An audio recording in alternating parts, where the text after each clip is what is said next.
Ивана Наскова, македонската јавност долги години ја познава како радио и ТВ водителка. Денес, писателка со љубовна тематика на која љубителите на пишаниот збор со восхит ги читаат незините романи.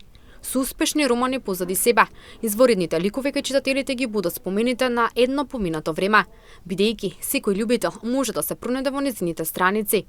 Ја имаше промоцијата на романот "Секогаш те одбирав тебе", роман кој беше промовиран онлайн.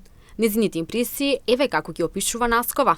Надвор е ладно, нема услови за да бидеме на отворено, за да е безбедно на читателите да присуствуваат на ваква промоција, а сепак сакав да им дадам отворена можност да одговараат прашања и да ме прашуваат што сакаат да знаат со новата книга, па оттаму би рекла дека дојде идејата.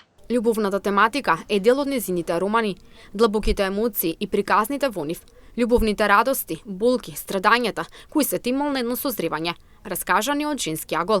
Но зошто Наскова ја одбирва љубовната тематика? Маж и жена, родители кои имаат прекрасно дете Касијан, која се залюбува во девојка која го има хендикепот, нажалост, да се роди слепа.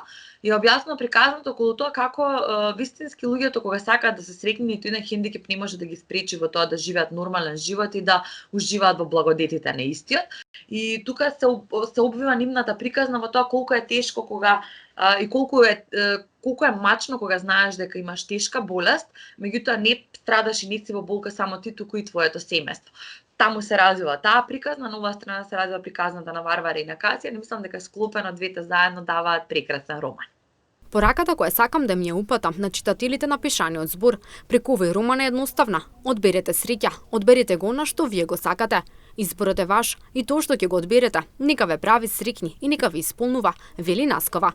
Карактеристиката на "Секогаш те одбирав тебе" е љубовна драма со главната порака. Таа е слепа, но не ти требаат очи за да ја видиш душата на човек. Љубовта победува.